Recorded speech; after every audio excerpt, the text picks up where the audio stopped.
Hello, hello. Pittsburgh, how we doing?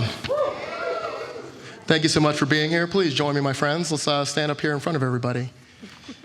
Thank you guys so much for being here. We did not know that there would be a massive thunderstorm when we planned this event. We appreciate your resilience and for showing up to support this. My name is Josiah Gilliam. I'm the executive director at PUMP. We've been doing mayoral debates and forums since the mid-90s and are thrilled to have an opportunity to present another one with an amazing coalition of partners in a partnership with PublicSource, WTAE, and Point Park University. We're also thrilled to welcome you to downtown Pittsburgh for this event, both in person and via live stream. And here to welcome us into the space and to Point Park is Dr. Chris Brusalis. Please join me in welcoming him. Hi, good evening, everyone.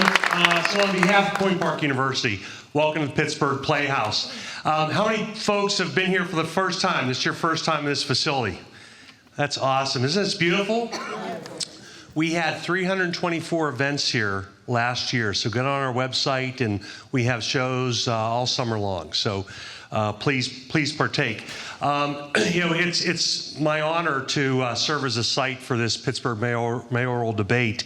We're really, truly privileged to serve as a site for this debate as we bring candidates and citizens together to engage in public discussion and talk about the future of the city of Pittsburgh.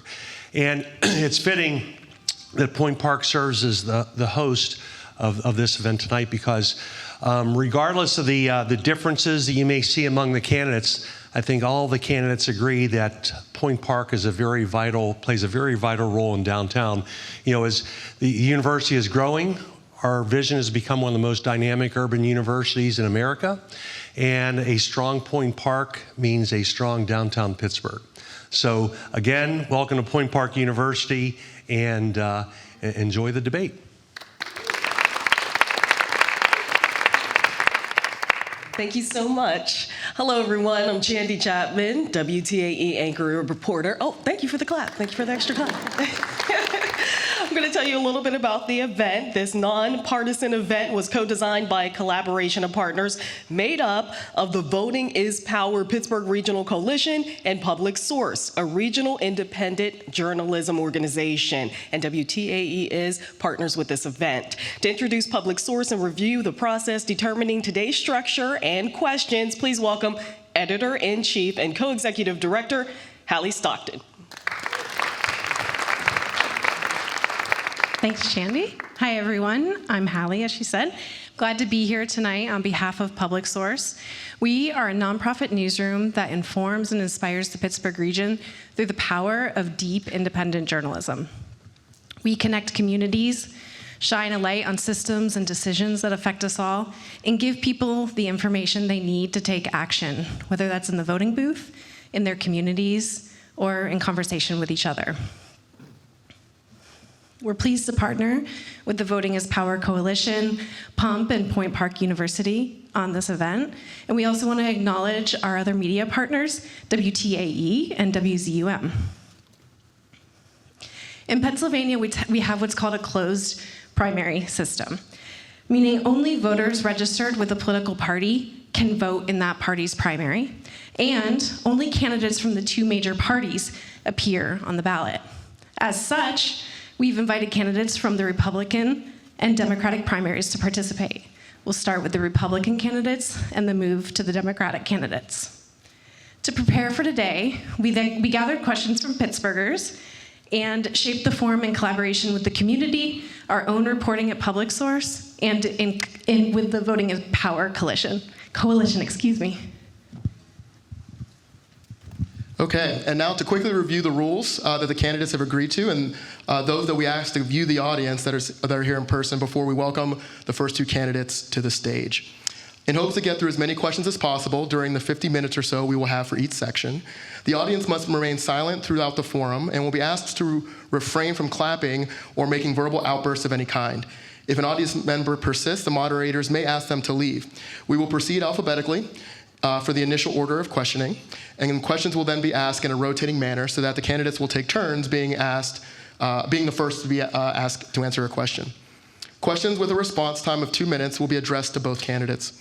Time for any rebuttal or additional statements must be taken from the candidate's next response. Candidates will each have 60 seconds for a closing statement, and we do ask that the candidates do not verbally attack or interrupt one another. One final note before we begin is that this forum is taking place before the voting registration deadline on May 5th, 2025. Please visit Allegheny County's website or vote.pa.gov to learn more. And if you're a City of Pittsburgh resident, please make sure that you register to vote and participate in the primary on or before May 20th using the valid ways to submit your ballot.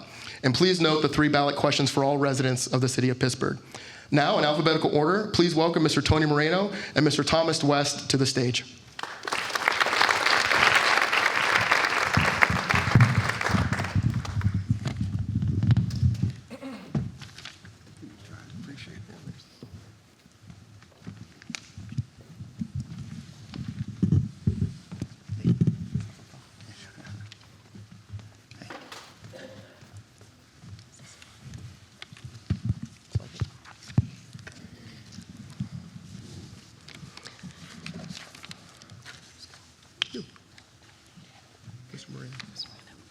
Okay, we're going to start with Mr. Moreno going first. The first question is, the city's reserve fund is projected to shrink in each of the next 5 years. How would you approach stabilizing the budget while maintaining essential services? And should city residents expect a tax hike like what happened in Allegheny County when faced with financial constraints?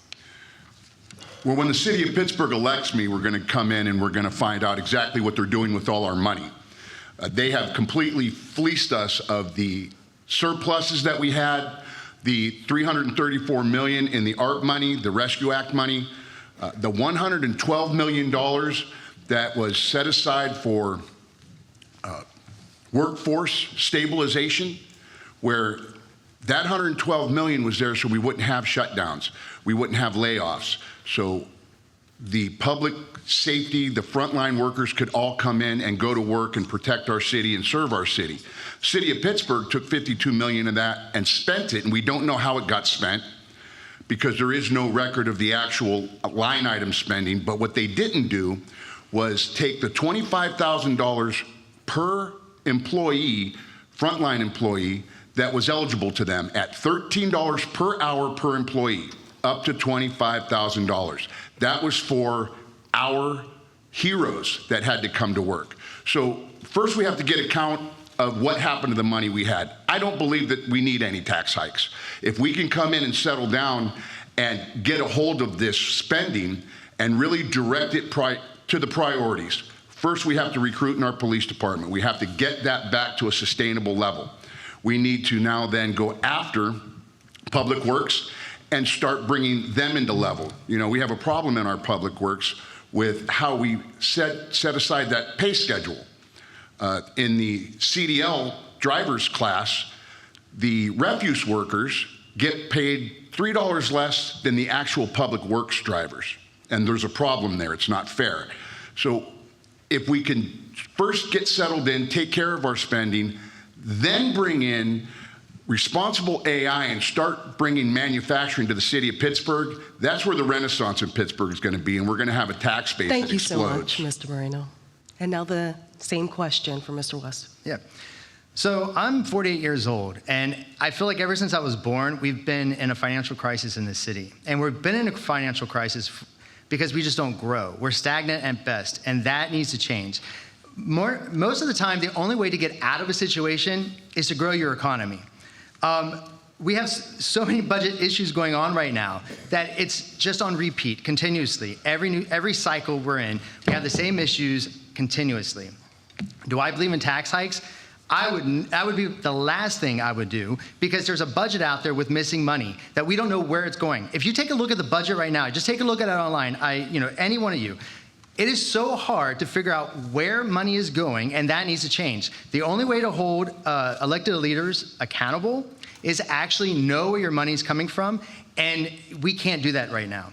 One of the things that we can do is we have to grow our economy. We have to bring families back into the city. We have to help small businesses exist in the city, and we have to be competitive. We have to. I never hear this, and it frustrates me as a small business owner. It frustrates me that we never hear about the creation of jobs, and not just tech eds and meds, which is great, and yes, that is a future. But there are so many people in this city who are left behind because they're not in tech eds and meds, and that needs to change. That's tens of thousands of people in the city that want to contribute to this area, want to contribute to the city, but they just can't.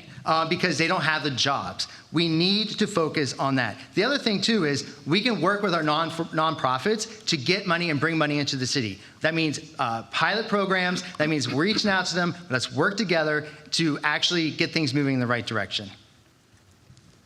Thank you so much. Next question from Josiah. And this is to you, Mr. West, to begin. The city's police force has been smaller in recent years due to retirements and a COVID-era hiring freeze.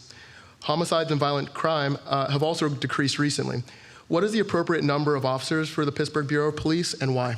So I've been hearing it's about in the 900s. It's where we want to be. At 2020, I guess we were at a little over 1,000 officers on the force. Yes, COVID happened, but we need to start treating police with respect, and we need to start listening to what they tell us. We need a police force that is funded. And one of the things I've talked to police officers, I've talked to detectives, and what they keep telling me is that we do not focus on their quality of life. That means they don't have time to even have time with their family, their kids. They don't have time to even go to the gym. And they're asking for just some extra time during the day to get things done that they have to get done because we're so understaffed right now. It's an issue that needs to be changed. Public safety is the #1 issue in the city of Pittsburgh. It has to be the #1 issue for the mayor and the city council, because if you don't have public safety, you do not have a city. You don't have businesses wanting to invest in your city. You don't have people who want to move into your city if you do not have public safety. That has to be a top priority. And that means we have to make sure they're funded. When I say that we have to listen to what police are telling us, they're telling us they can't move up the ranks because we're so underfunded. They're telling us that they're spread thin, that they can't get to places in the nighttime hours because there's 27 police officers on the force surveying the city in the middle of the night. If you have a phone call, if you have an emergency at your house, you better hope that there's enough people who are police officers who are available to come help you out, because we are so underfunded. That has to be a priority. It's time we make it a priority, and I feel like too many times it's pushed out. We also have to be competitive with other police departments around this area. They're leaving because they don't have the quality of life that the other departments do. They're telling us that we have to. These police officers want to be part of the community. They want to be out there. They want to know people by their names. They want to, make a difference in the community. And I feel like that needs to happen also. We need to be focused on communities, and so that way we can go back to the days where officers knew the people's names. Thank you. Mr. Moreno, same question. There's two parts to that. What do we need just to have the city run? And I believe that 900 to 1,000 officer mark hits it.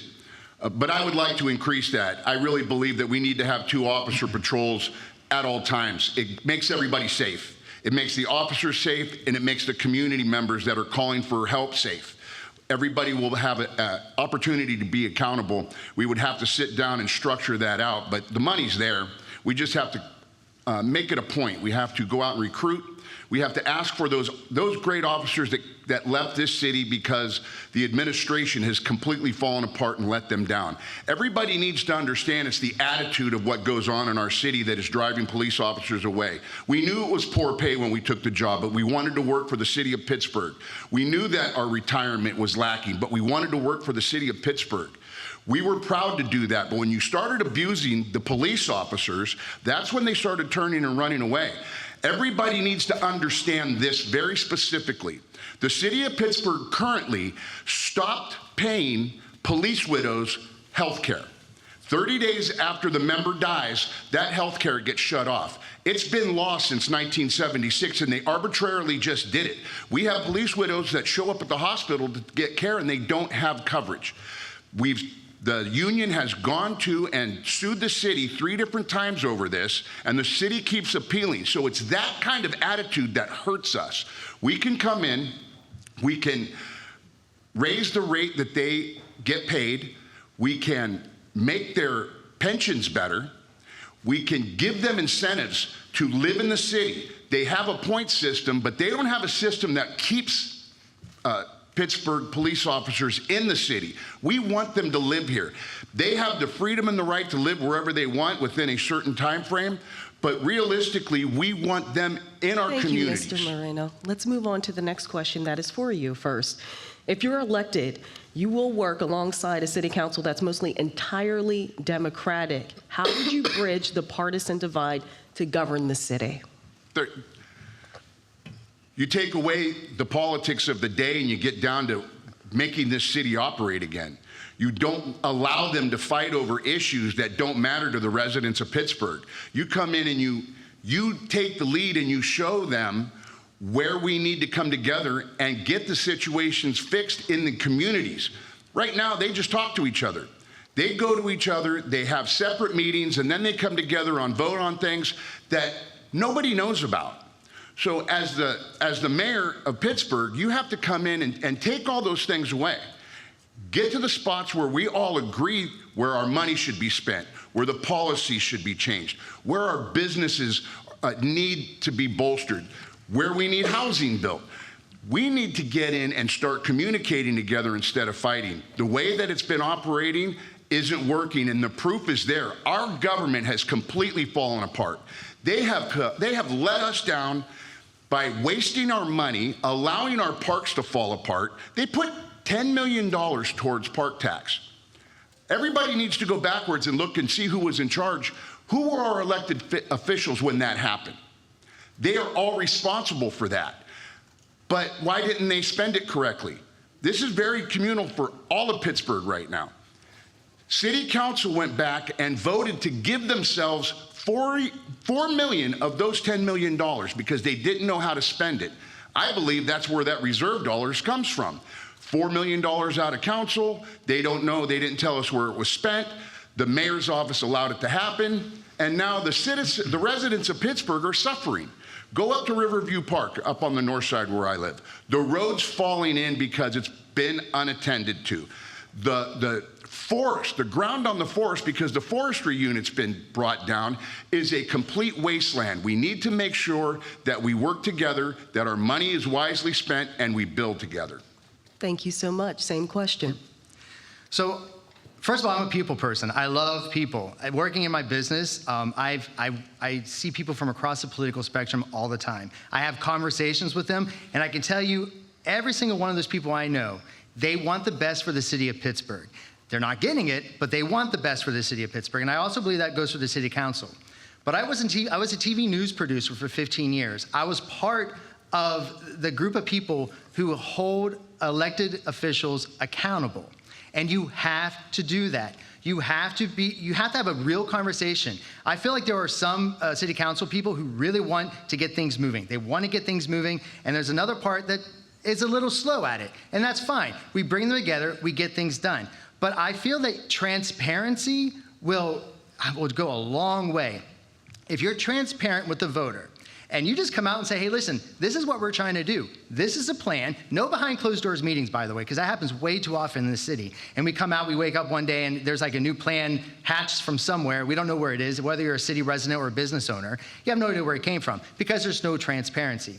As mayor, I will be transparent. It is huge, and you can't hold people accountable if you do not have transparency. So I believe in real conversations with people. I believe in bringing in people from all stripes, getting their feedback, because these city council people, they're all Democrats right now, not a slight toward Democrats, but they all are, but they have constituents who are from across the political spectrum. We need to bring those people in. There are tens of thousands of people in the city right now who are completely shut out of the conversation. And I'm talking middle of the road Democrats, Republicans, Independents, and Libertarians. All shut out of the system. They're not asked for any advice. They don't have any input in the city government. That has to change. So therefore, as a mayor, I want to know what everyone thinks in the city. I want to take it directly to the city council and be like, did you know this is what your constituent thinks? Because I bet you 2-1 they don't. All right, thank you so much. Housing and neighborhood investment are up next. What is the city and public sector's role in the development and construction of new housing in the city? And how would you work with the private sector to fill the identified gap of more than 8,000 affordable housing units needed? Mr. West, we'll start with you. Can you, the first part of that question again? I'm sorry. What is the city and public sector's role in the development and construction of new housing within the city? So first of all, affordable housing is a problem in the city right now. It really is. But there are many reasons for that. And if we're going to get real about the affordable housing, let's unload the 25,000 properties that the city owns right at this moment. That means put them back on the tax rolls. That means opening them up for development, whether they're single-family homes or whether or not. I also think that the city of Pittsburgh makes it too hard to own a home for the first time. The upfront costs are crazy. We have a 5% realty transfer tax. That is one of the highest, if not the highest, in the nation. If we want people to come in and be able to buy homes, we have to lower that rate, and we have to make it easier. And I'm all about first-time homeowners. We need to start creating generational wealth in every single neighborhood that's in this city. We're not doing it. We're talking about affordable housing in areas that are already going strong, whether that's Lawrenceville, whether it's Polish Hill. That's where we're focused right now. But we need to take the homes where they're needed. And this is the other part of the equation that I don't ever hear about. And that is, as when we build affordable housing, or we make it easier to build affordable housing, we must focus on the economy of these neighborhoods. It is fine to build homes. It is fine to work with public-private partnerships to build homes, but that is only half the equation. The other equation is making every city neighborhood economically viable, and we are not focused on that. I can't tell you, I've been listening to conversations of people talking about affordable housing. I never hear about the economic part of that, and we have to do that, because you can give somebody a home and help somebody get a home, help someone buy a home, but you have to have the upkeep for that. And that is bringing good paying jobs to these neighborhoods. But yes, we can work publicly and privately in a partnership to get things done. We can give incentives for building homes with a little bit of affordable housing in them. But I don't believe in mandates across the entire city at all. I feel like every neighborhood should have a say, but we need to focus on the economy in every single neighborhood along with affordable housing. Mr. Moreno, same question to you, sir. The city's role in our housing development is to take $100 million, launder it through the URA, and steal it from us and still not have housing built for people that can afford it. That's what's happening right now. They've been in charge of this forever. They're the ones that run it. There's so much money that has been moved through this city directed at housing. They use that as a distraction. These people are the ones that make the rules. They're abiding by their own set of instructions.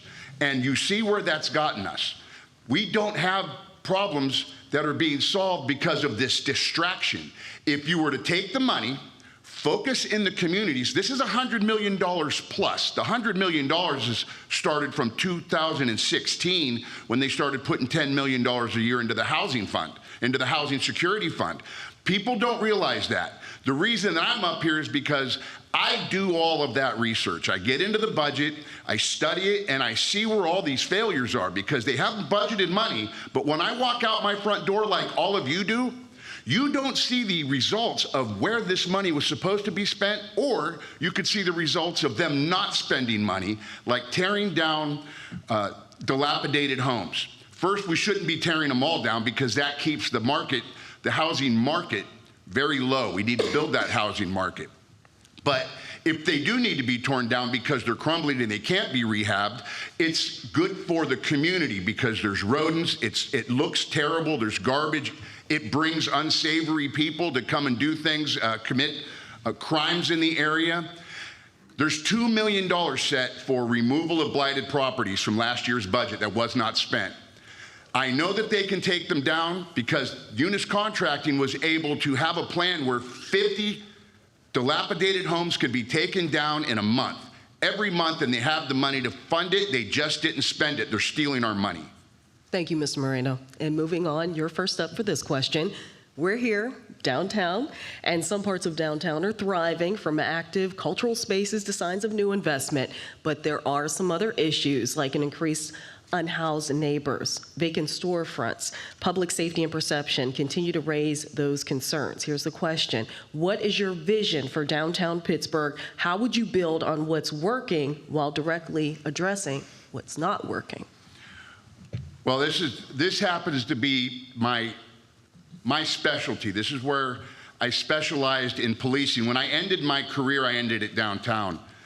Well, not downtown. That's where my final place was here in the Hill District. which includes downtown. I left narcotics. I came and I asked what they needed done, and they said we needed downtown cleaned up.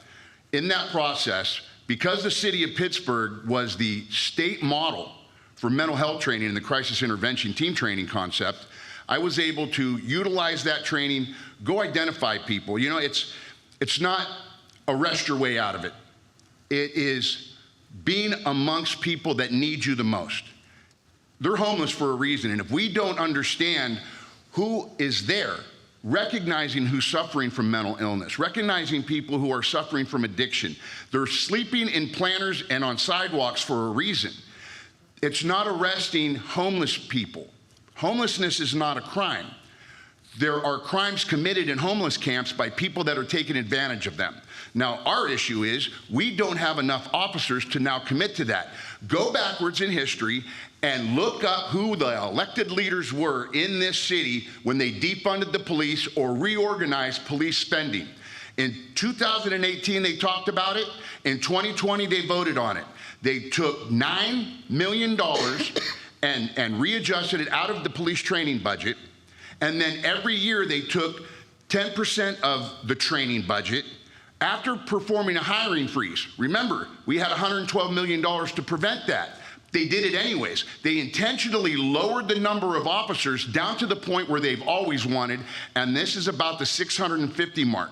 This is intentional, it's not accidental. They talked about it in the PublicSource interview in the story in 2018. Look and see who voted for that. They're responsible for this across the board. Thank you so much. Next question, Mr. West. Yeah.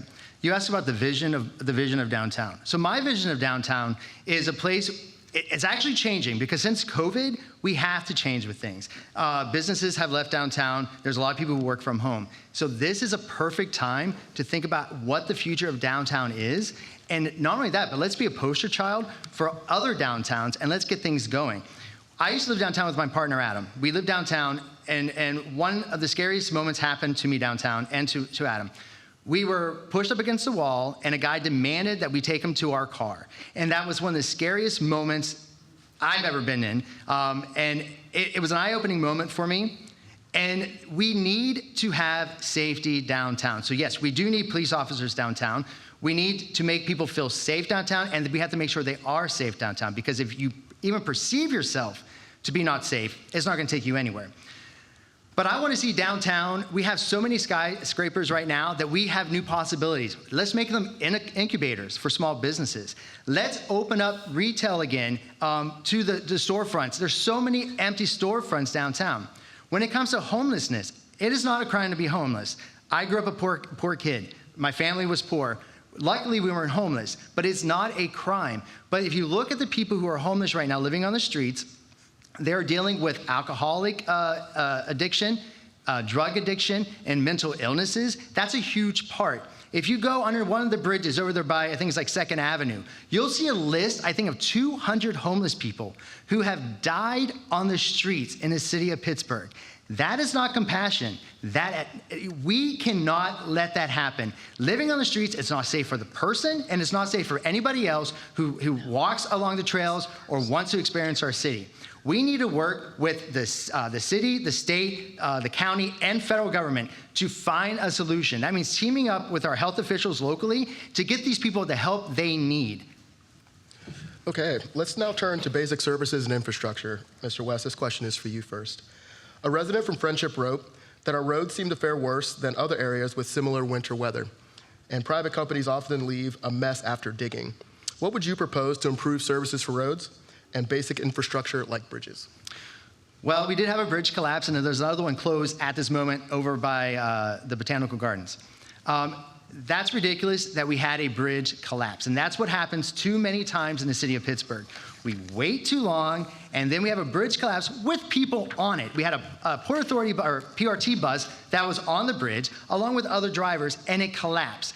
I don't know if you're like me, but when I cross a bridge now, I question whether they're safe. And you shouldn't have to do that in a city known for bridges. You shouldn't have to do that. And there's another one, like I said, in Oakland, shut down. We need to take care of our bridges.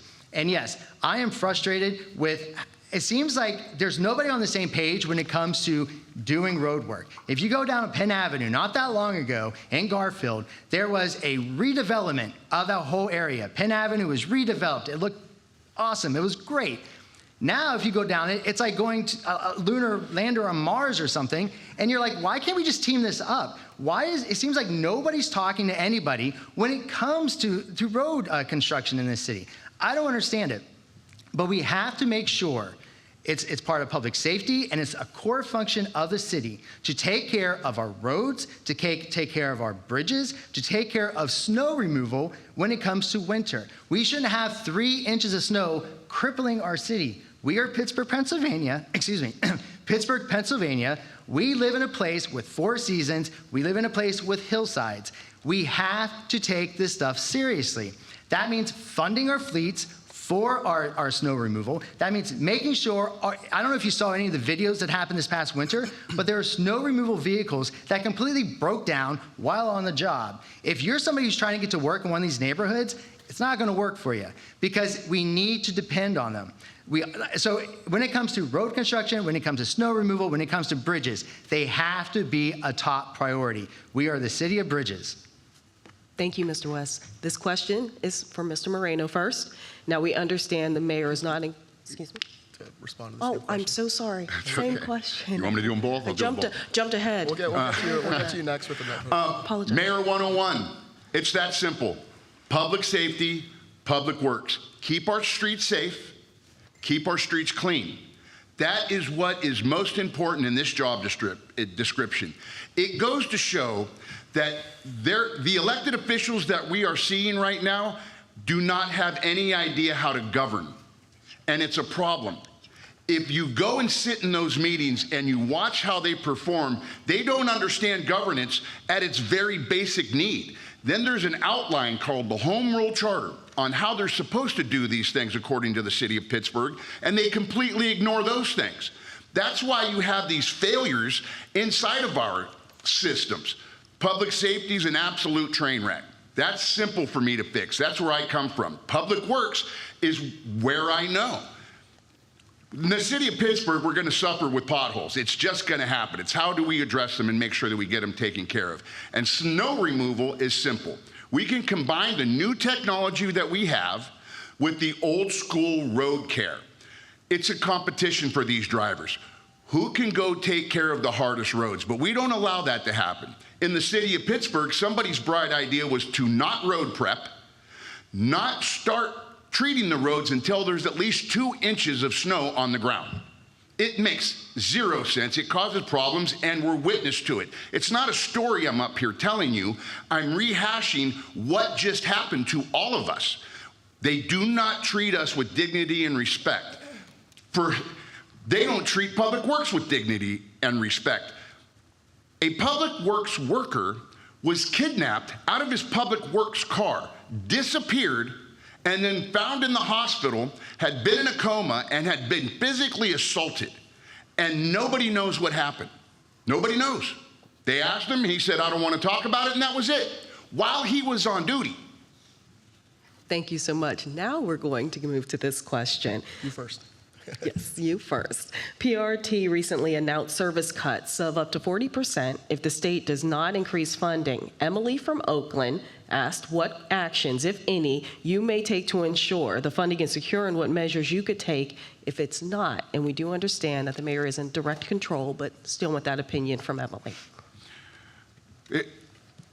I don't know why that report came out the way it did. It sounds like they're trying to scare us into a place where we're going to have to concede to what they want. I refuse that premise. People come to the city of Pittsburgh and live here based on the promise of they're going to be able to live that they want, the way that they want to live. And if you want to live by utilizing mass transit, we need to make sure that's operable, because now this has become a city where that's necessary for people to come and go to where they work and play. And the threat of reducing the times of routes and the routes that they're using is not fair. As a mayor, I can only advocate for those routes that affect the city of Pittsburgh. What I can do is come and take care of the areas that I would have control of. If you have bus shelters that are needed, they've already been recognized and targeted. Just spend that money and get it done. Build a bus shelter. It's horrible to go past and see people sitting in gutters, being rained on, out in bad weather, when they should have bus shelters all across the board. So if we advocate for our transit riders, we come and we make sure that we keep those places secure in the city of Pittsburgh, then make it better. Then start improving how we gain access to people that have special needs. How do we get access to the people that need to come and go in the areas where they don't have routes? We need to make sure that we provide those places, we keep them safe. You know, there's about 10 rules and laws that apply to bus stops. We don't police them. We don't actively try to take care of our residents that utilize mass transit. We just ignore it. So I want to make sure that we prioritize it, we keep people safe, that we, as the city of Pittsburgh, are advocating for our residents and the people who utilize our mass transit, and make sure that we're building in areas where people want to live that utilize mass transit. Thank you so much. Same question, Mr. West. Yeah. Well, just recently I was at a forum for the PRT, and I can tell you it's the year 2025, and one of the biggest concerns was there weren't sidewalks to get to bus stations or bus shelters. It's year 2025, and we're worried about sidewalks that aren't there to get people safety to bus stations or bus shelters. That just tells me something about how things are run. What I would say is, every 5 years, it seems, we rush to Harrisburg to try to get more funding for a system that seems to be broken. And I recently heard an interview from a guy who's in the know about PRT, who talks about it's a lot of salaries that go into making up the PRT budget. And so the easiest thing to do pretty much is to cut routes, cut the T-line and cut buses. That's unacceptable. We can't just start cutting every time we have a budget issue. But what I can do as mayor is I can go to Harrisburg and I can be a voice for the city of Pittsburgh and every single person who takes public transit. Because I can tell you right now, Philadelphia, they have a voice, and they have a pretty big voice right now. But what we can do is get that money, but we have to be responsible on our end. We can't just keep throwing money at a problem and hope that it gets solved, because that's not going to work.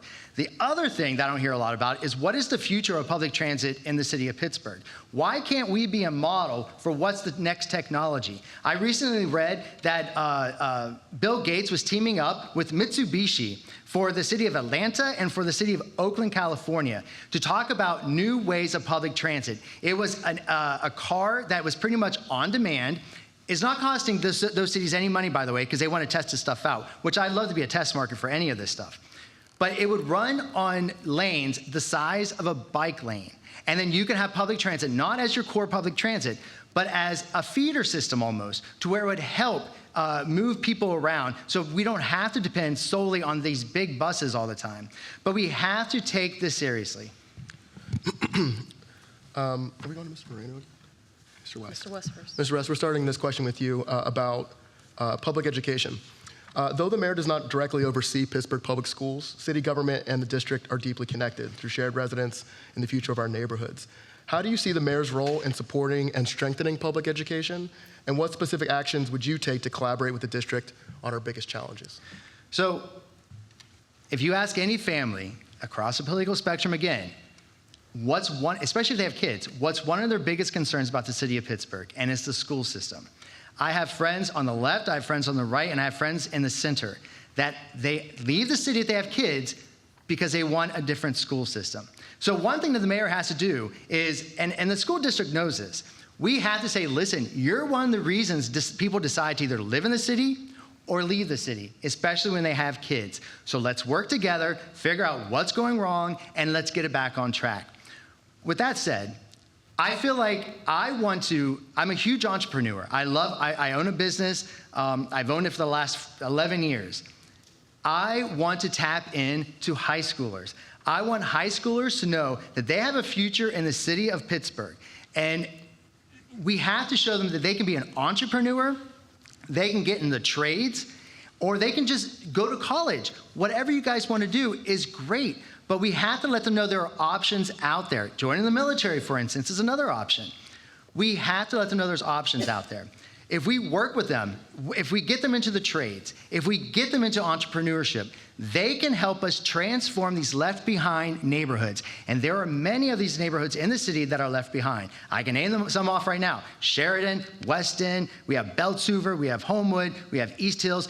You name it, they have been left behind. Let's work with high schoolers to get them back into being someone who has pride in their neighborhoods, someone who can transform them. And being in middle school and high school is the perfect place to start doing that. But we have to work closely with the city of Pittsburgh, so the school district, so we can figure out why families are leaving. We have to, first of all, ask the families. I don't know if they've been asked because they keep leaving. And nothing seems to be getting fixed. But we have to make sure we get to the source of why families are leaving the city and why they're escaping the school district. When we talk about these issues, there's some basic things that are just like Mayor 101. Moving into the city of Pittsburgh, for people coming from outside of the city of Pittsburgh, they look at two things. It's what everybody does. How are your schools performing, and how is the crime rate? We're failing at both measures. Our current elected officials are completely and totally responsible for all of these things. They have done nothing, zero, to start changing the trajectory of where we're going. It's falling off a cliff. We perform right now in the bottom 5% of the entire Commonwealth, but we pay at the top 5% of the entire Commonwealth. For instance, the last time I looked at the numbers, there were $35,000 per student in the city of Pittsburgh. If you look at Mount Lebanon, the state average is right around 18%. Mount Lebanon was coming in at about 19% or 18.5%. They were spending $17,500 per, but they were performing in the top 5%. It's the complete opposite. Less money, higher performance. Why is that? It's not because our teachers aren't good. We have the finest trained educators that we could offer them. It's mismanagement. But what can the mayor do about that? We have to get with that school system and let them know they're being detrimental to the city growing because of these things. If we could partner and target with the children that show that there's a problem, if they're acting out, what we're going to find is a financial crisis at home. If we could target these families, get them secure so they're not afraid and they can live life, give them some financial security, it'll start to grow and feed out through the school district, and the children will be able to learn at a better rate than if we keep ignoring them like we do. Thanks so much. And this question is for you, Mr. Moreno first. Pittsburgh adopted a climate action plan years ago, aiming to cut emissions by 50% by 2030, with reports showing the city is off track and national regulations at risk of rollback. What role, if any, should city government play in addressing climate change? Well, first we have to identify where we have problems as a city. We have horrible air quality. Why is that? It's partially where we're specifically situated. In this valley structure, it leads to bad air sitting on us. Then we have a water problem. You know, we can't have a triathlon in the city of Pittsburgh that includes swimming. They have to use kayaks because the fecal count is so high in our river. We also have restrictions on how much fish we're allowed to eat out of the river because of the mercury rate inside of our river because of pollution. We need to target these areas where we can find that there are active polluters and attack them. How we utilize DOMI in these climate actions is preposterous to me. Speed humps, I don't even know if they're legal. I know that they had to change them because what they were doing was illegal. Park cutouts, taking away parking hurts us. It doesn't help us. I don't believe that changes the environmental actions that we're trying to cure anyways. We need to start focusing on the things that work and take away the things that don't. It's that simple. I don't know, according to this last time they reported on it, where exactly they were saying the city of Pittsburgh was having problems and they were polluting. We have to take care of ourselves first. And in that matter, I know as mayor, I can go to those rivers and find where they're being polluted and clean it. Part of Part of the problems we have in the city is how filthy it is. That's a climate problem. When you come out and you see on the sides of every single road, when you come into our city and it's just strewn with garbage, you come into these homeless camps where it's an environmental hazard. That's completely wrong. And then you go into our neighborhoods and see the problems there. Thank you. Same question, Mr. West. Yeah, so I think when it comes to climate, there has to be a balance. I think too many times we make these headline ordinances or headline agreements with good intentions. I think they're good intentions, but they prohibit businesses moving into the city. They prohibit blue-collar jobs coming into the city. We need to find a balance. I feel like we're at a point where we attack anything and everything that may do something to the environment, to the climate, and it stops our growth and it stops us bringing in new businesses. I also feel that's one of the reasons why we're stagnant as a region is not because we care about our environment, but it's because we don't think things through all the way, and it takes out whole industries that could actually come here and start flourishing and bring in blue-collar jobs. My family, we were coal miners. My uncles, my grandfathers, we were coal miners. They made a living off of coal mining. Those jobs are gone. Down in Greene County, they're gone. Not saying that's the way of the future, but what I am saying is when we make these ordinances, we make these agreements, we have to think about the everyday worker out there who wants to go to work and get something done. We have to think about the industries that we're pushing out of the region because we're making these agreements that may or may not have an outcome that we like. That's just one of the issues. I feel like the City of Pittsburgh, I just read recently, was rated as the 15th, I think it's like 15th dirtiest in the country. That can't happen. And we talk about the homeless situation. We talk about people throwing trash over hillsides. That's all environmental. I love the environment. I went to school for meteorology. I love the environment. Don't get me wrong. But we have to stop the dumping over hillsides because that's environmentally unfriendly. The homeless encampments, many of them that set up shop along the rivers, we're talking about the Mon Wharf, we're talking out over by the casino. I don't know if you've ever been. Hi. We appreciate the League of Women Voters for their excellent timekeeping. We'll end with closing statements. Mr. West, we'll begin with you. In your final minute, tell us why you're the right person to lead Pittsburgh right now. What should residents know about your vision and leadership? Yeah, I'm the only newcomer in this race. I've not run for office before. I got into this race because as a business owner and a resident of the city of Pittsburgh, I got frustrated. I got frustrated of hearing the same complaints, seeing the same complaints over and over again, the same issues every election year. You get empty promises, nothing's done, and we find ourselves stagnant at best, no growing economy, unless it's tech eds or meds, which is great, but it leaves out tons of people who just want to work with their hands, who want a blue-collar job, who want to work in the trades. I am somebody who spent 15 years as a news producer, holding people accountable. That was part of my job. Also, I understand working in TV news, how much transparency means to the voters, because these voters have to hold their elected officials accountable. To do that, you need transparency. That's 15 years of my life of doing that. Then I started my own business, not knowing anything about owning a business. I lived within a budget.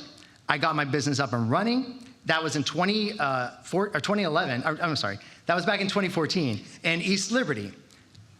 I did that not knowing what. Thank you so much. Oh, yeah. I thought I had 2 minutes. I'm sorry. Hey, I'm sorry. I didn't see it stop either. Yeah, 1 minute.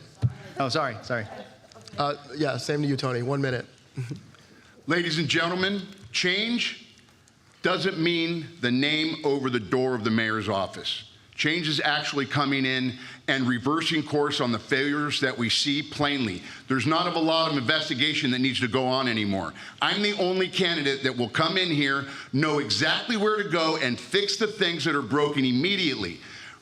Council will have to come together because they know right now they're being handicapped by changes that they want to make, and the mayor's office won't allow it.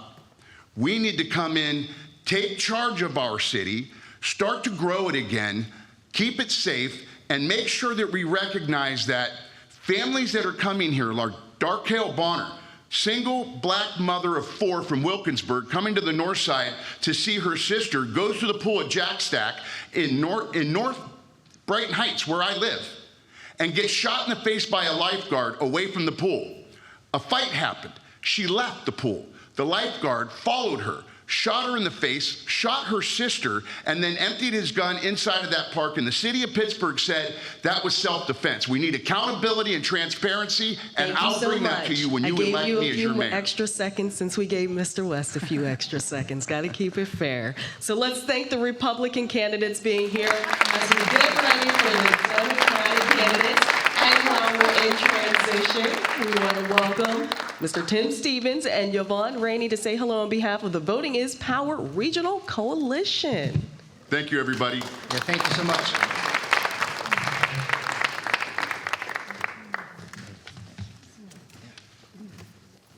Come on, Tim.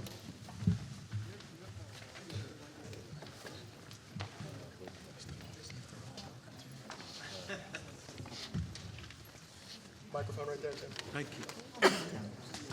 Hello, everybody.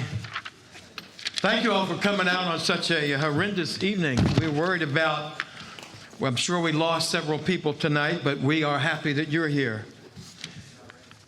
The Black Political Empowerment Project, as we celebrate our 40 years of service to the Pittsburgh region, is proud to partner with VIP Voting is Power, Pittsburgh Regional Coalition, to help sponsor tonight's important Pittsburgh mayoral debate.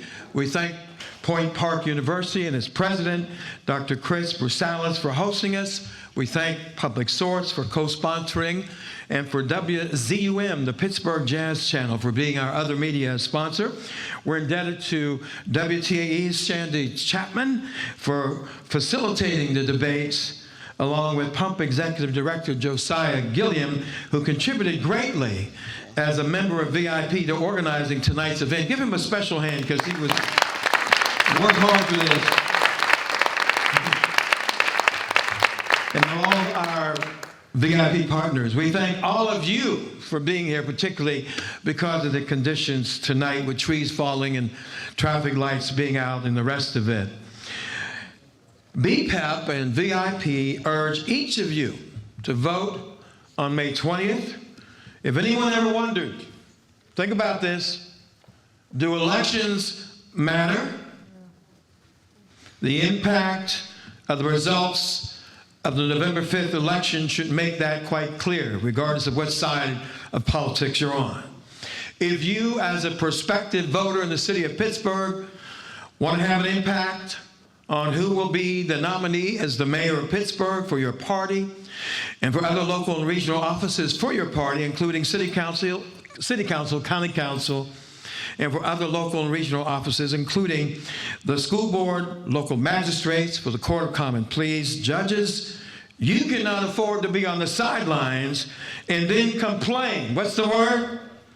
Complain after the primary if your preferred candidate did not win.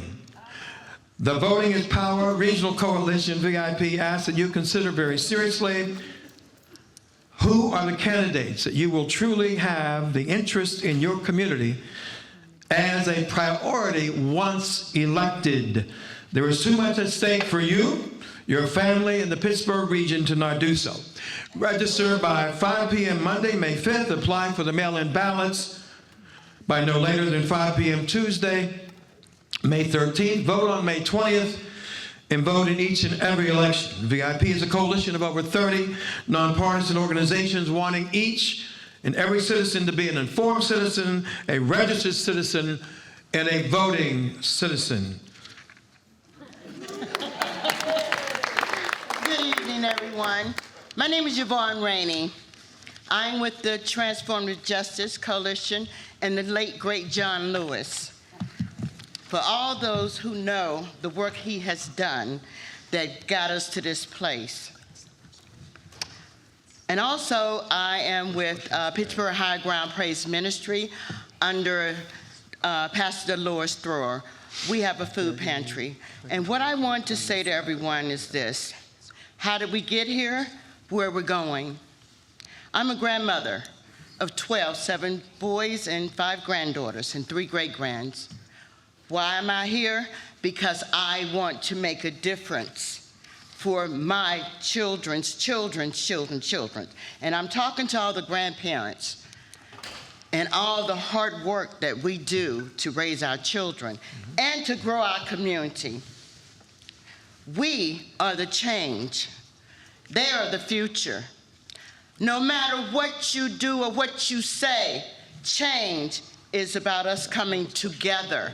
Good, bad, or indifference, the common ground, quality, affordable housing, safe communities, clean air, the right to vote, democracy, constitutional rights.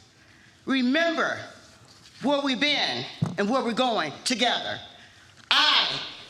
There is no I. It's called team.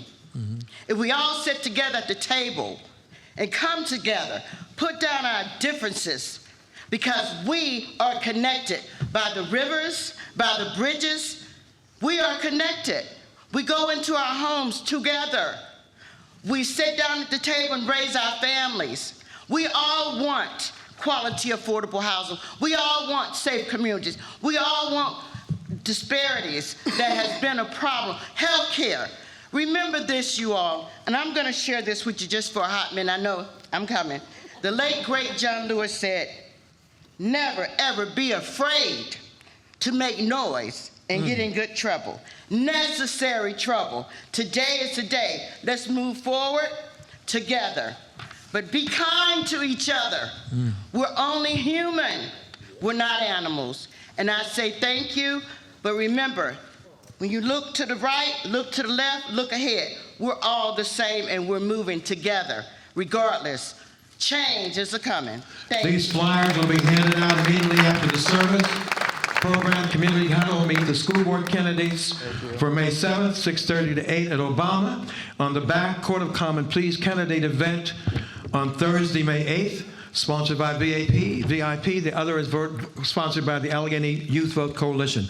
Don't leave without it. Thank you so much. Thank you, my friends. Thank you, David. Okay. Our next candidates are here, I'm pleased to say, so we're going to get going. I will quickly review the rules once more for the session. In hopes to get through as many questions as possible during the 50 minutes or so we have. The audience, please be silent throughout the forum, and please refrain from clapping or making verbal outbursts of any kind. If an audience member persists, the moderators may ask him or her to leave. The candidates will proceed in alphabetical order, so we'll start with Mayor Gainey. Questions will be asked in a rotating manner so that the candidates will take turns being the first to answer the question. Questions with a response time of 2 minutes will be addressed to both candidates. Time for any rebuttal or additional statements must be taken from the candidate's next response. Candidates will each have 60 seconds for a closing statement, 1 minute. The candidates will, we do ask not to verbally attack or interrupt one another. And now, in alphabetical order, please join me in welcoming Mayor Ed Gainey and County Controller Corey O'Connor to the stage.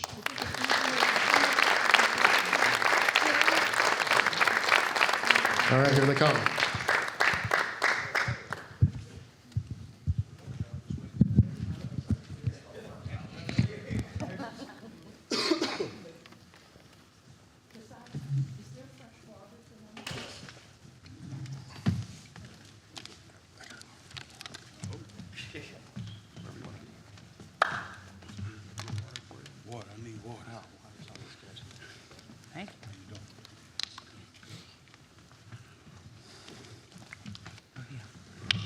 Okay. Thank you both for being here. Thank you. We all set? All set. Make sure you're comfortable. You can adjust the mics as necessary. All right, Mayor Gainey, first question is for you, sir. We're going to start talking about city finances and leadership priorities. The city's reserve fund is projected to shrink in each of the next 5 years. What's your approach to stabilizing the budget while maintaining essential services? And should city residents expect a tax hike similar to what we've seen with Allegheny County when faced with financial constraints? You know, I've been very impressed with our budget. I've been extremely impressed. Due to sound management, discipline, and being smart, we ended the year, when people said that we would have a deficit, we ended the year with a $4 million surplus. And that's strong. When other cities are still struggling coming out of a pandemic, and many said that we would be in a deficit, we ended with a $4 million surplus. Not only that, we had an opportunity, because I always say you need receipts when you talk so that people believe what you say. Our independent bond rating agencies improved our bond rating from AA- to AA. which is amazing. We just concluded a deal with PNC Bank, $60 million bond that they're going to reinvest in this city because they believe in the strength of our economy and our city. On top of that, 19% job growth in this city. In this whole Commonwealth, majority of the job growth is happening in the county. In this city, it's happening in the city. The lowest unemployment rate is Southwest Pennsylvania. Wages are up. Investment is up. That's a strong economy. And we don't plan on raising taxes next year. I've been in office for 3 years, and we've never had to raise your taxes. Mr. O'Connor, same question to you, sir. Okay, so first of all, let's be transparent about our budget. That's what we need. Our city right now is walking over a financial cliff. We already know that overtime for public safety, for police, for public works has almost already gone over their overtime budget, and that is just in the first quarter of the year. $4 million surplus. You know where that money came from? That came from our rainy day fund. Our rainy day fund is going to be obsolete in 2 years. If you look at we were expected this year not to have a $4 million surplus, we were expected to have a $28 million surplus. What happened to those $24 million that were projected to go into our budget? We aren't being transparent with the public and what the needs are of our government right now. You can talk about AA bond ratings. Does a AA bond rating fill those potholes that have been on your street for weeks? It doesn't. The money that we're getting from PNC is what we do every 2 years for capital projects. I was on city council. That's not new money. That's using our taxpayer credit card to go out and borrow money. We have to pay this back. We are continuing to borrow and borrow. Last time we walked into a financial deficit, which is what is happening right now, we had to close swimming pools. We had to cut jobs. We are looking at going back into Act 47 and state oversight again. We have to be transparent. My last 3 years covering the county as your county controller, I blew the whistle on the county's financial structure and how we had a structural deficit. And we're seeing the same thing right now in the city of Pittsburgh, but we have to be transparent with what's going on with our finances in this city so that we can continue to grow and build. And right now, we're not doing that. Thank you so much. And this next question is for County Controller O'Connor. This is a question from Janet in Squirrel Hill.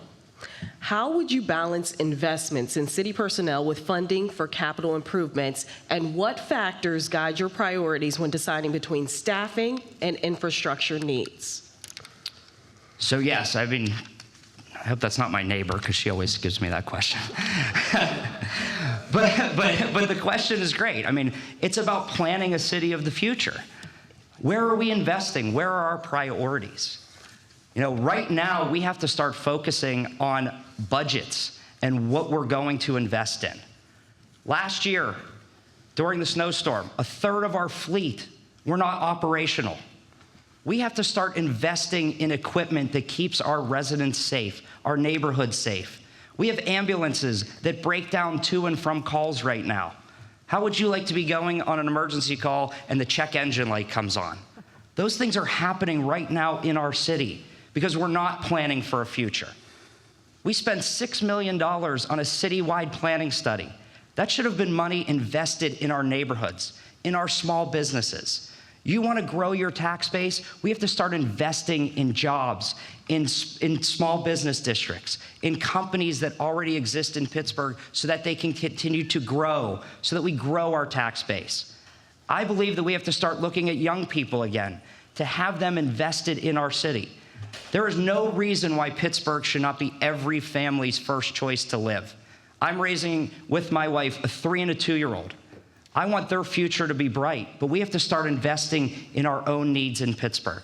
We have to start investing in our rec centers, investing in basics. Let's get back to investing in basics of government, because that's how you're going to grow this city, and right now we're not doing that. Thank you so much. Same question for Mayor Gainey. I want to thank whoever asked that question, because that's a great question. When we don't have a vision or when we don't have a plan, the people perish. We've seen this over and over in this city where we've had to have renaissance after renaissance. If we're growing, you don't have to have renaissance after renaissance. You just have one renaissance. And that's why the comprehensive plan is so important. Other cities have created comprehensive plans in the past because they understand that if you want to know your investment going forward in 2050, that you need a plan that is long range. It's good to have neighborhood plans, but if we're talking about investments, and if we're talking about investments into our economy, such as our housing, such as our commercial, such as our land use, such as our infrastructure, we don't need just a neighborhood plan. We need a city plan so that we can understand where we're investing our resources in for the next 20, 50, 60 years. And why that's important is because when we're talking about staffing, if we have a plan, and we've never had one, that's why our staffing has always been off. But if we have a plan going forward in the future, then we know exactly how much staffing we need. That's the power of a comprehensive plan. The $6 billion that we're putting together is not $6 billion just to spend money or hire a consultant. It's a plan for you to be able to invest in the future so we know exactly where to put your tax dollars for our resources so we're moving forward. We've never had that. Many major metropolitan cities had a comprehensive plan. And in order for us to move forward, we need one. We talked about our fleet. Our fleet had not seen investment in over 10, 15 years. There's police officers here that will tell you that. My administration is the first one that took $40 million, 20 of ARPA and 20 of our general funds to invest in our fleet. For years, 10, 15 years, my opponent will tell you he was on council, there was no investment in our fleets. We can't afford not to invest in what we need in order to provide the best city services, and that's why the comprehensive plan is important. Thank you. Mayor Gainey, this question goes to you first. The city's police force has been smaller in recent years due to retirements and a COVID-era hiring freeze. Homicides and violent crime have also decreased recently. What is the appropriate number of officers for the Pittsburgh Bureau of Police, and why? Yeah, you know, when I came in, we had a 2-year freeze of not hiring any police officers, which in my opinion was a mistake. And the reason why it was a mistake, because no one took into account how many of our police officers were going to retire. So not only were we not recruiting or hiring police officers, we didn't even have a count of the officers that was going to retire. So we've had 75 retire, 100 retire, without even understanding the impact that would have, the fact that we were not recruiting cops. So what I did when I came into office, we opened up the police academy. We put on like 4 or 5 police recruit classes right now. We changed the credit system, meaning that you don't need 60 credits to become a police officer. You can become a police officer, then once you get in, you have the opportunity to move up by taking additional courses, because we wanted to make sure that we were creating a situation where the system was fair. For the first time in over 20 years, we gave the police their first contract with pay raises to make it attractive and make it competitive with some of our county partners. We've done that. They have been going to arbitration for every single year. My administration was the first one to give them a pay raise in over 20 years. And not only that, we got a disciplinary matrix, which means that if an officer does this, here's the discipline, because that's transparency, that's accountability. And that is not saying who you know in the police force that says, hey, if you know so-and-so here, you don't get punished. This is across the board. The more transparent we are, the more we organize, and the more we do what we have to do to build policing community. That's why I believe in community policing. It has changed the game. 33% reduction in homicide, 45% reduction in gun violence. Those are the numbers that make a city safe, and as long as we're moving in that department, in that direction, we are creating a city for all that is safe. Thank you. Mr. O'Connor, same And the number question. is 850. 850, you said? Okay. Mr. O'Connor, same question. I'll agree on 850. But my number is actually 1, and it's a chief of police. We are on our 5th chief of police in 3.5 years. There is no leadership at the top of our police force right now. And for me, I don't want to go out and do a national search and cost taxpayers money to find another chief of police. We have good individuals that have either worked in the city before that want to come back, or are in the city right now that should be in leadership in our police force, but we're not doing that. We have to fill that position. That is vital and important to our public safety. You want to talk about police classes? When I left city council, we had enough money, 3 years, which was this administration's first year, to put on 2 police classes. Did not do it. We have to start recruiting, and we have to start investing in our officers each and every day. And when it comes to policing, it is about community policing. but it also talks about resources in our community. We had $10 million to start 6 roots programs in each one of our police zones. Those programs are to provide homelessness assistance, drug, alcohol, and mental health support for our neighbors in need. And that program was cut. There is no reason why that program should have been cut. There should be 6 hubs available. We had 3 open. 2 are now closed. We are down to 1. That is taking basic services into our community, providing social workers for our neighbors who are most in need to ensure that they get the help and support that they deserve. That's how you invest in public safety. You invest in our residents, in services that they can see each and every day that will help them gain access and grow and be part of our community again, and we are failing to do that right now. Thank you so much. And this next question goes to Mr. O'Connor. What is the city's role in the development and construction of new housing in the city? And how would you work with the private sector to fill the gap of affordable units? Yes, I mean, we play a vital role. And, you know, we go back and forth on numbers, but right now we need at least 6,000 new units of affordable housing. 6,000 new units of affordable housing.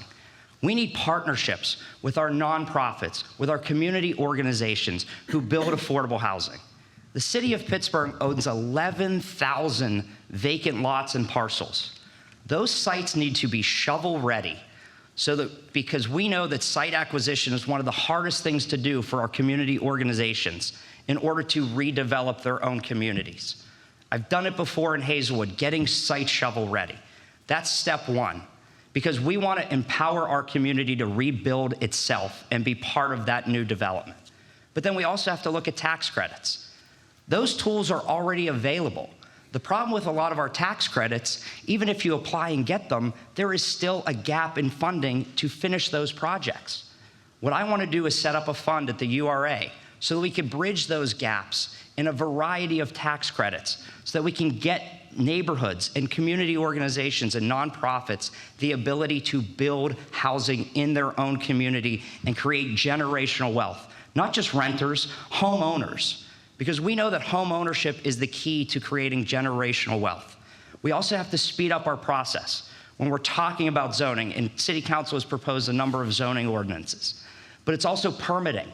We shouldn't have to wait months and months to get permits for local organizations that are building affordable housing. They have to go to the top of the line to get that permit so that we could build that housing faster. And it's housing of all types, all across this city. Because I believe we can have affordability in each and every neighborhood, because that's how you grow a city. If you love your neighborhood and you love your city, you welcome people into your neighborhood, and that's how you create affordable housing with partnerships. Thank you so much. Same question, Mayor Gainey. One, I just want to say thank you. I appreciate the question. I understand, because I believe that housing is a human right. My mama raised me in Section 8 housing. I understand the need for affordable housing, for decent, respectable, and affordable housing. So you have to live it to understand it. And that's why I'm proud of our administration and what we've done. We've created financial tools. We went out and got a $30 million affordable housing bond to be able to close gaps in order to fund affordable housing projects. We delivered 1,600 affordable housing units throughout this region. The land bank hadn't moved one piece of property until I took office. We worked with our state delegation, and in our state delegation, we got the law changed because they made a land bank without changing the rules at the state level, so they couldn't move no properties. I've been in office for 3 years, and we moved 160 properties out of the land bank back onto the tax rolls. We've created home ownership for the first time, 80% moms with children through OWN PGH, 150. Who now are not renters, but will understand the meaning, and their children will, of generational wealth. 150 mamas with children now own a home in this city. That's worth clapping for, because they won't have to grow up in a neighborhood in which they understand renting but don't understand home ownership. We've done these things because at the end of the day, if we're going to change the projection of our city, Home ownership is important, affordability is important, and that's why through zoning, I said inclusionary zoning would be great. Inclusionary zoning is this. It's 10% of any housing development over 20 units at 50% AMI. Now let me make it humanized for us. That's a mama, that's a social worker who makes $40,000, $45,000 a year, can afford to live in every housing development in this neighborhood, breaking down housing segregation, creating housing integration so that we can have affordability in every neighborhood. Thank you so much. Thank you, Mayor. First, this question goes to you first. We are here in downtown, and some parts of downtown are thriving, from active cultural spaces to signs of new investment. But other issues like an increase of unhoused neighbors, vacant storefronts, public safety, and perception continue to raise concerns. What is your vision for downtown Pittsburgh, and how will you build on what's working while directly addressing what isn't? Yeah, thank you for the question. I'm very proud of what we're doing downtown. When I came in downtown, without question, was on fire. We had our unhoused community everywhere. We had homicides everywhere in the city, in downtown. We started doing a great job of moving them into second comms, but second comms wasn't even open when I took office. We had to cut through the red tape to get second comms open. When we got it in and started moving our unsheltered in, it burned down. So we had to start over. And as of today, I'm happy to report that when we talk about our unsheltered community, who we made sure that we treated with compassion and care. We have no more encampments downtown. We have none on the North Side Trail. We have none on the Eliza Furnace Trail, and we have none, which is the jail trail, and we're doing the South Side now. Because when you have partnership with the county, the 500 for 500, when you get shelters in Stanton Heights, Homewood, and North Side, that we can be able to put our people and put transitional housing into them, put wraparound supports. We talked about the Roots program. Let me be clear, my Roots program got 80 social workers. So that whether you're having a mental health crisis, we have mental health people that will go help you. If you're having a drug overdose, we have people that will go help you. If you're having a behavioral issue, we have people that will go help you. I believe that you deal with people with compassion and care. We dealt with our unsheltered in a way to show dignity and respect. Because if we show each other dignity and respect, at the end of the day, you get a little bit of self-esteem inside your body. And it was extremely important that we delivered that type of quality to our unsheltered community. Homicides, we haven't had a homicide downtown in quite some time. Again, the numbers are down. We got 3 deployments of police. I seen Chief Ragland in here who created the program where our police are meeting with residents or meeting with businesses. We're getting more tips than ever before. They say we have more arrests down. Thank you, sir. I stop. Thank you. Yeah. We appreciate the League of Women Voters, I don't want to get in trouble either, Mayor, I don't want to get in no trouble. Mr. O'Connor, same question to you, your vision for downtown. Downtown, yes. So downtown right now, we know that there's a comfort problem. People do not feel safe coming downtown at various hours of the day. We have to address that. We have to address it with the vacancies that we see all around us. But we also have to have a vision with those vacancies. The other night, I went to art all night. They asked me to be there at midnight. I said that's way too late, so I got there at 9:30. But the reason I went there is to talk to artists, talk to that community, because we have vacancies that they can be a part of. We have young entrepreneurs. We have young musicians. We have space that is being unused right now in downtown. That's how you make it vibrant. We have a great partner in Point Park that we are sitting in right now. Imagine if Point Park, if we partnered with them, and we know that they have a vision for downtown on the Boulevard of the Allies. If you had an additional 300 plus students downtown, think about the vibrancy that we will have downtown. That's how you start rebuilding downtown again, investing in areas, and not just for housing rehab. Yes, we can make a lot of affordable units downtown, but not every building can be used for affordable housing. They're not built for that.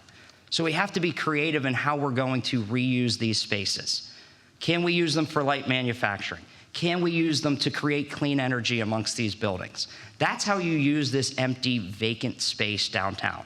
And we also have to start talking about our unhoused population.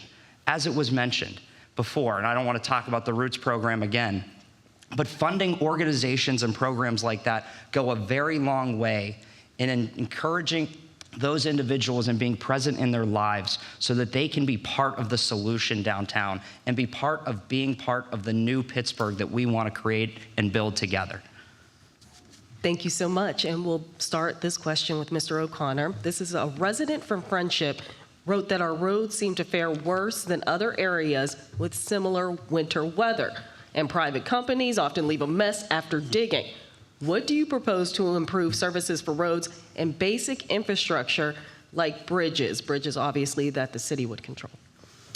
Yes, our roads, there are a lot of potholes that need to be filled. If you live in Pittsburgh and didn't think we were going to get potholes, well, welcome to Pittsburgh.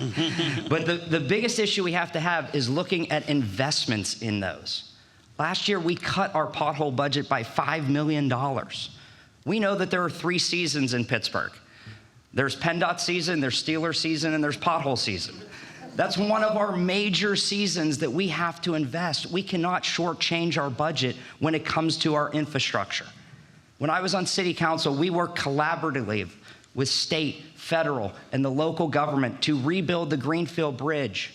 That was famous because it was on John Oliver's show where we had a bridge catching the other bridge. We also built the first clean construction site in my district was the Duck Hollow Bridge. We have to have partners to collaborate.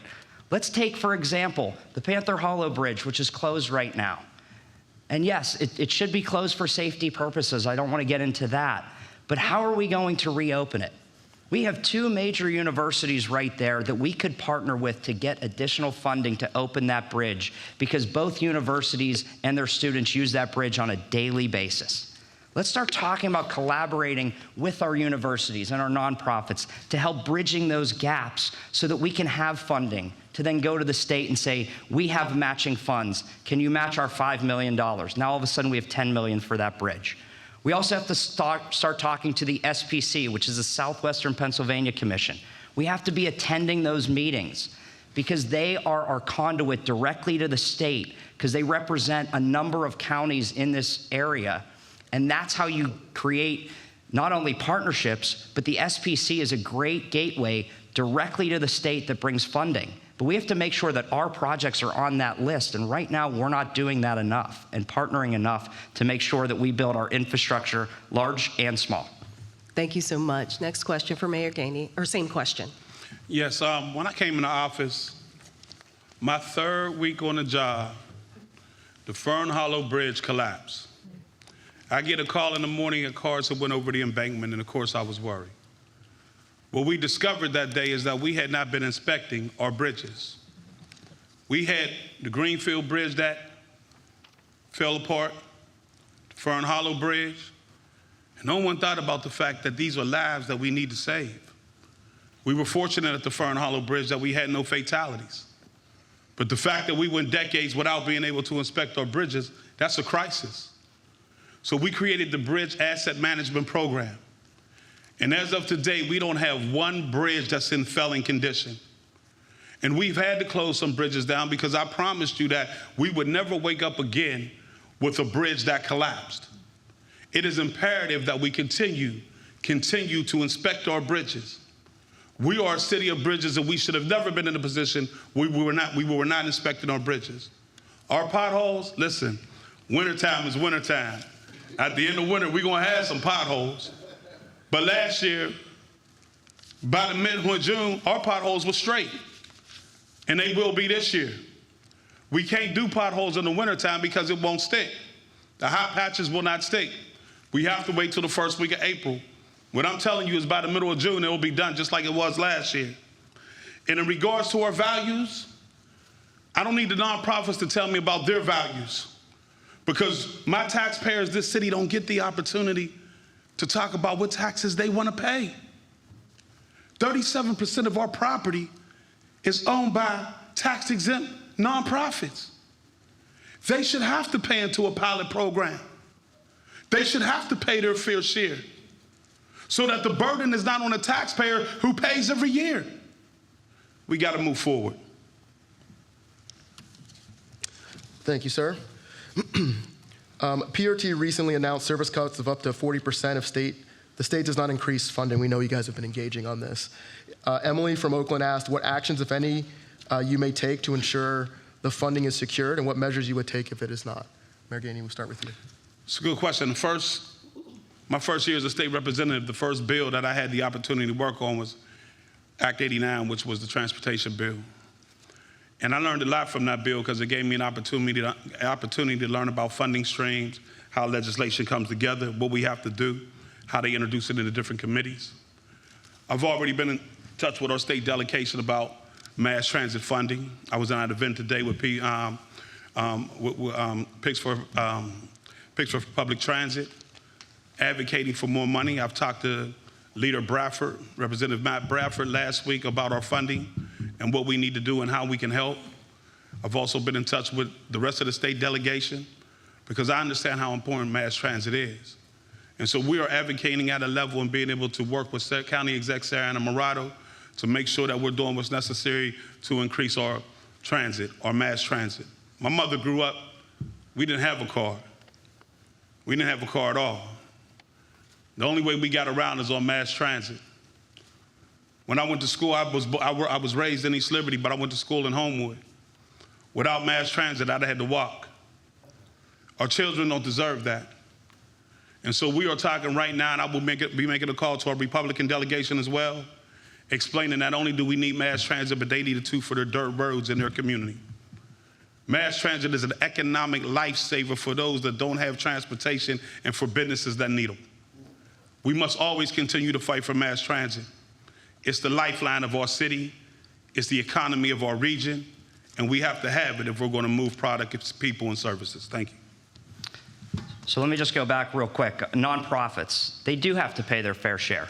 We left $115 million on the table from the prior administration from our nonprofits. It's $115 million that could have gone into roads, bridges, neighborhoods, small businesses, and the environment.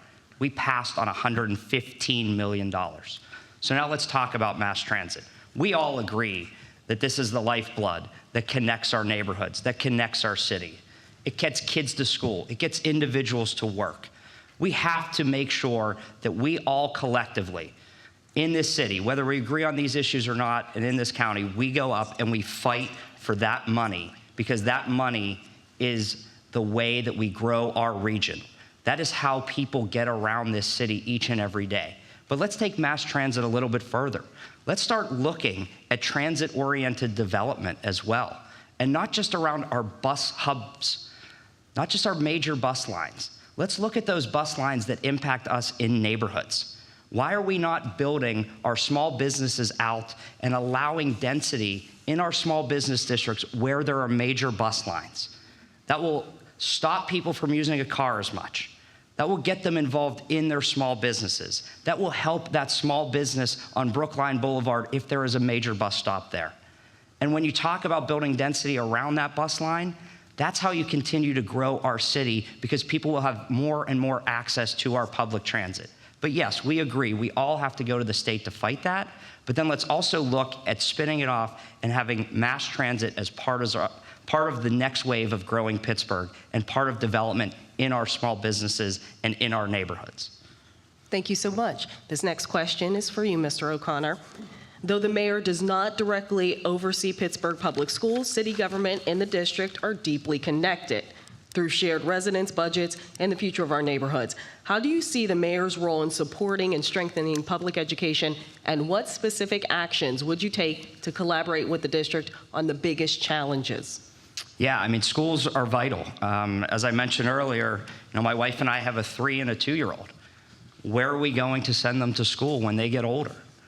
This is scary right now for a lot of our parents across this city because the schools are talking about closing certain buildings. How is that going to affect our neighborhoods? We have to be partners with our schools. And not just when we go up to the state and ask for funding, but partners on a daily basis in our schools. The schools have buildings on weekends, on holidays, in summertime that should be accessed by our communities and our community organizations. Why are we not partnering with our schools on weekends so that city parks can use swimming pools at our schools to teach our kids how to swim? Why do we not have those partnerships? Why do we not have our rec centers open from 7 a.m. to 9 a.m. in the morning? Because we know nowadays both parents are working 2 jobs. Have our kids go to a safe place where the schools partner with us and get them to school. But let's take it even further. My degree's in elementary ed. I want to know the scores in our schools. Are our kids struggling with math? Are they struggling with science? Are they struggling with reading? If we find out that vital information, we can then shape programs at city parks to help our kids after school, on weekends. That's how you build long-term partnerships. You help with the kids each and every day, inside and outside of schools. But schools are so important to how we're going to grow this region. And as a young parent, I'm very concerned about what's going to happen. But that's why the city and the schools have to be on the same page so that we can continue to grow Pittsburgh. And right now, we're not doing so. Thank you. Same question. One, I just want to make a statement that, Superintendent Walters walked into something that he inherited. When I came into the mayor's office, we didn't even have a relationship with the school district. They wasn't even talking to one another. We created a relationship immediately because we understood the need to ensure that if we were going to have a city that was thriving, that we had to invest in our youth.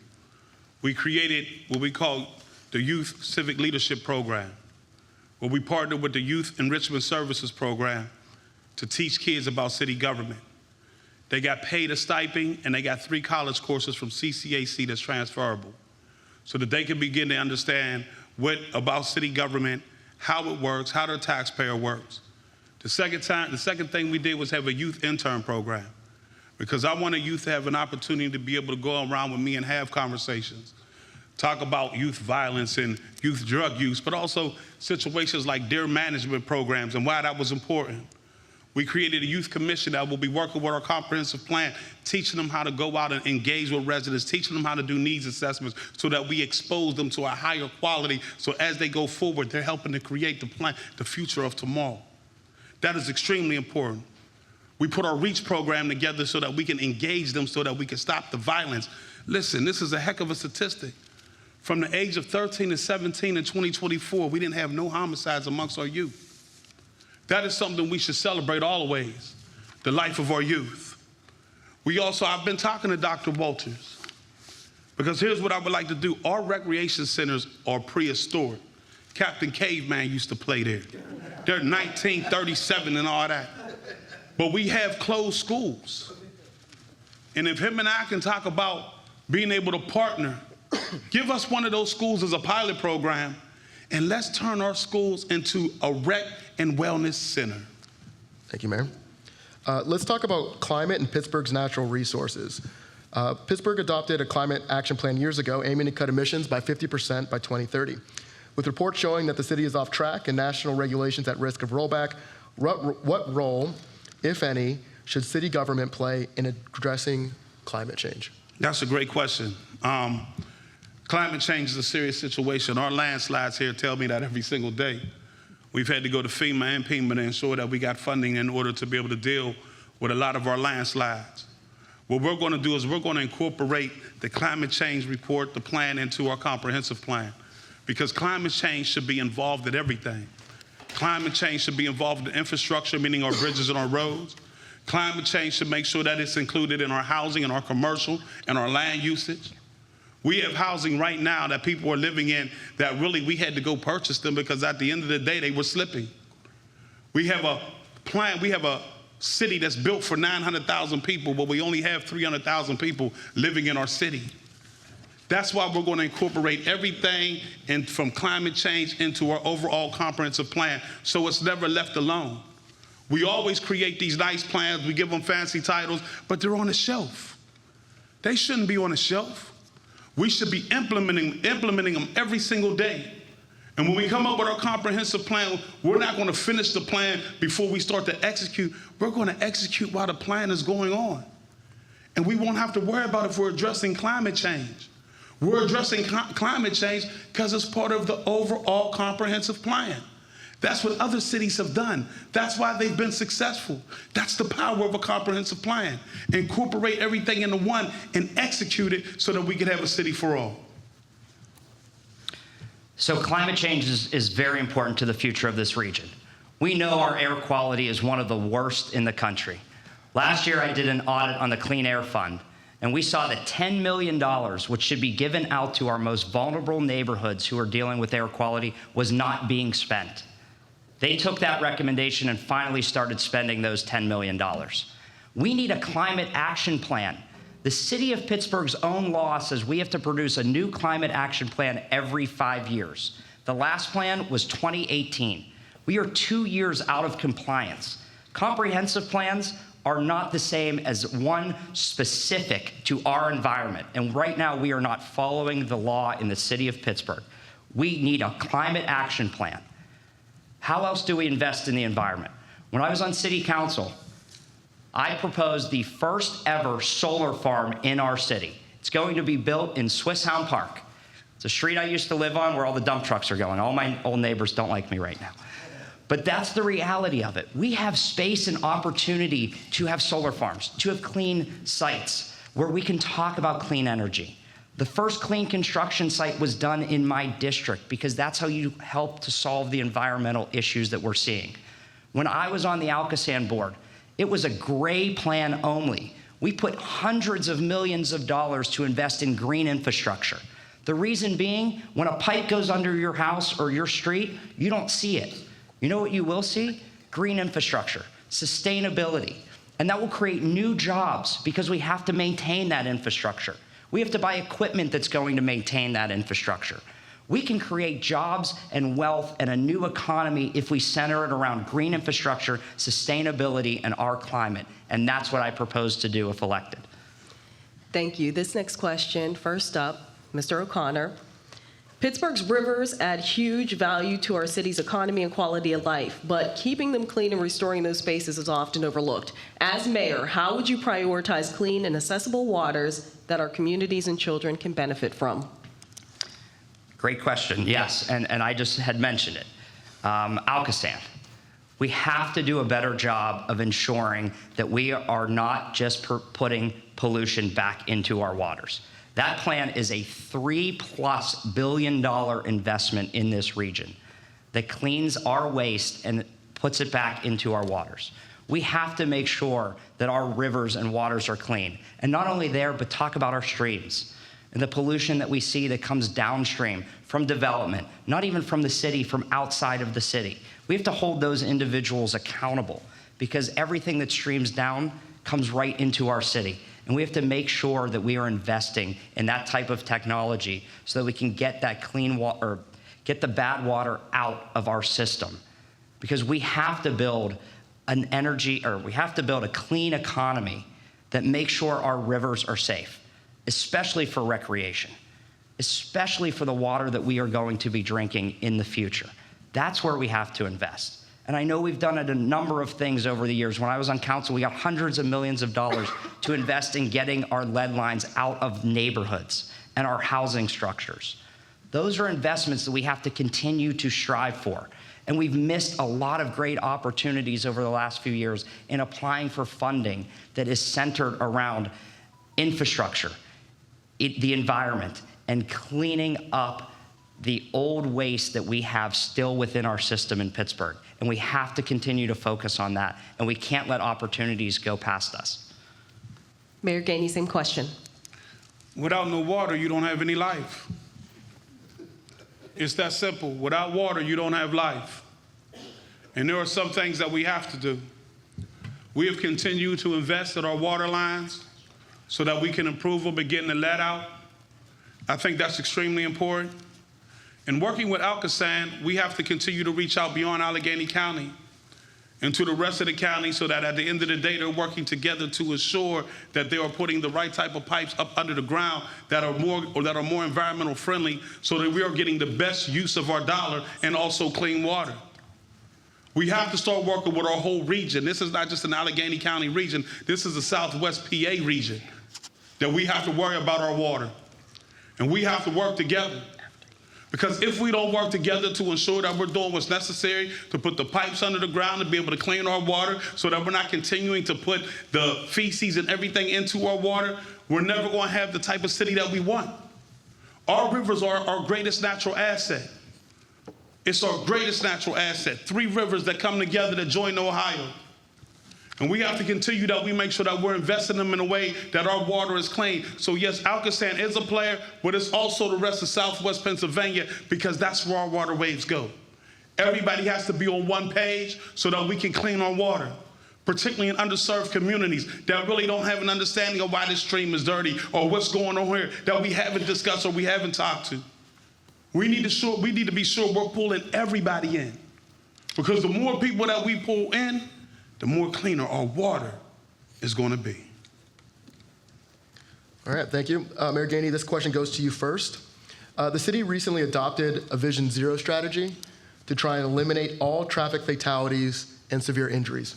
How do you believe the city can design for and encourage different modes of transit, including public transportation, biking, walking, et cetera, as neighbors make decisions on how to travel around the city? Vision Zero is an important initiative. We don't want no fatalities in our city. And when I came in, my number one thing was public safety and how we can keep people safe. It's what we needed to do. We want to end traffic fatalities in our city. So here's how we're doing it. We've put in more traffic calming projects throughout the city than any administration. We've put them in neighborhoods that's never had them before. Homewood, well, didn't have a lot. Homewood, Hazelwood didn't have none. Greenfield, we put some in Greenfield. Secondly, the automatic red light system that we're bringing on, that should be on in September, where we're stopping the engagement of more police community and that they can just take a snapshot of the license plate. We believe that will start to slow people down. We also believe making multiple modes of transportation is important, like bike lanes and the ability to have people be able to walk, creating situations where we're creating safer traffic patterns by changing our traffic pattern studies. We have to continue to look at how we make this the safest city in America. And that's one of the things that we are very big on, and that's Vision Zero. And right now, we reduced car fatalities last year, and we're looking to reduce them again this year. But it comes from working with council.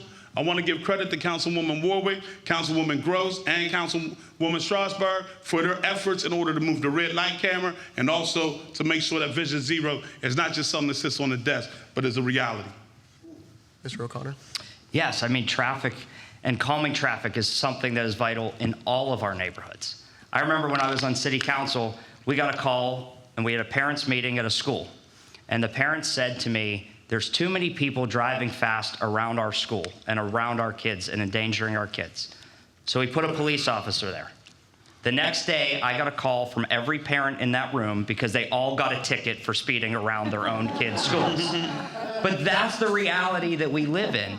We all have to follow those laws. And I believe Vision Zero is a great plan. And I've commented that the mayor is on the right track there. But we also have to be collective in looking at that data. You know, I just don't want a red light camera bill that's going to snap your license plate and give you a fine or a ticket.